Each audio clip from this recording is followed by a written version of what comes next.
السلام علیکم ورحمۃ اللہ وبرکاتہ۔ جی پیارے بھائی، قبر کے اوپر جو آپ کہہ رہے ہیں کہ اگر بتی لگاتے ہیں ایک سائڈ کے اوپر، تو کیا یہ لگانا صحیح ہے یا نہیں؟ اگر بتی لگانے سے قبر والے کو کوئی فائدہ نہیں ہوتا اس سے۔ مثلا اگر اس نیت قصد اور ارادے کے ساتھ اگر بتیاں جلاتے ہیں کہ اس سے کوئی رحمتوں کا نزول ہوگا یا اس سے قبر والے کو کوئی فائدہ ہوگا، تو ایسا کوئی پہلو نہیں ہے اس میں۔ نہ تو قبر والے کو فائدہ ہوتا ہے، نہ ہی کوئی رحمتوں کا نزول ہوتا ہے، کچھ بھی نہیں ہوتا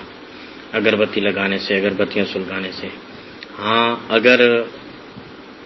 اس نیت سے اگربتی آپ لگاتے ہیں قبر کے اوپر کہ جو لوگ آئیں گے، جیسے قبروں کے اوپر لوگ دعا کرنے کے لیے آتے ہیں تو ان کو خوشبو محسوس ہوگی، تو اس اگر ارادے سے لگا دیتے ہیں تو اب اس میں کوئی حرج والی بات بھی نہیں ہے، کباعت والی، اور یہ کوئی اس میں ایسا کوئی گناہ کا پہلو بھی نہیں پایا جاتا کہ اس سے انسان گناہ گار ہوگا۔ یہاں پہ ایک طریقہ یہ رائج ہے کہ قبر کے اوپر جو ہے بالکل اگربتیاں 5-7 اکٹھی سلگا لیتے ہیں، وہ پھر ایک ادھر لگا لی اوپر، ایک ادھر لگا لی، ایک بالکل اوپر لگاتے ہیں، تو یہ بالکل اوپر لگانا جو ہے مکروہ ہوگا۔ ایک سائڈ کے اوپر، جس طرح آپ نے کہا کہ ایک سائڈ کے اوپر جو ہے وہ اگر لگا دی جائے تو اس میں اب کوئی حرج والی بات بھی نہیں ہے، یعنی اس سے کوئی گناہ نہیں ہے، نہ اس کا فائدہ ہے نہ نقصان ہے۔ فائدہ صرف اتنا ہے کہ جو آئیں گے لوگ ان کو خوشبو محسوس ہوگی اور وہ اچھا فیل کریں گے، اس سے زیادہ اور کوئی فائدہ نہیں ہے۔ جس طرح کہ میں نے پہلے عرض کر دی ہے کہ نہ تو کوئی رحمتوں کا نزول ہوگا اور نہ ہی کوئی قبر والے کو فائدہ ہوگا۔ باقی جو پھول وغیرہ ڈالتے ہیں یہ بہتر ہے۔ کھجور کی ان شاخ جو ڈالی تھیں حضور علیہ الصلوۃ نے، شاخیں کھجور کی تر شاخیں جو ڈالی تھیں حضور علیہ الصلوۃ نے، ان سے استدلال کیا جاتا ہے۔ حضور علیہ الصلوۃ نے فرمایا تھا کہ ان 2 قبر والوں کو عذاب ہو رہا ہے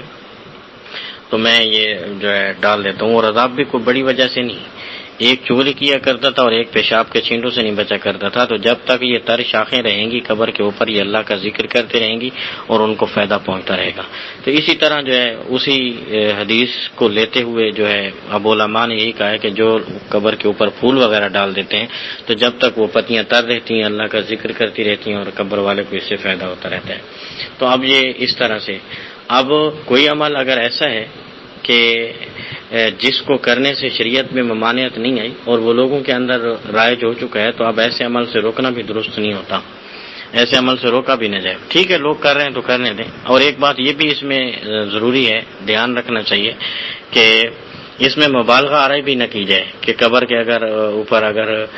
پھول نہ ڈالے، اگر بتیاں نہ جلائیں تو انسان گناہ گار ہو جائے گا، یہ کرنا لازمی ہے، اس طرح مبالغہ آرائی بھی نہ کی جائے۔ ہاں، اگر کوئی ڈال دیتا ہے تو اچھی بات ہے، نہیں ڈالتا تو اس میں بھی کوئی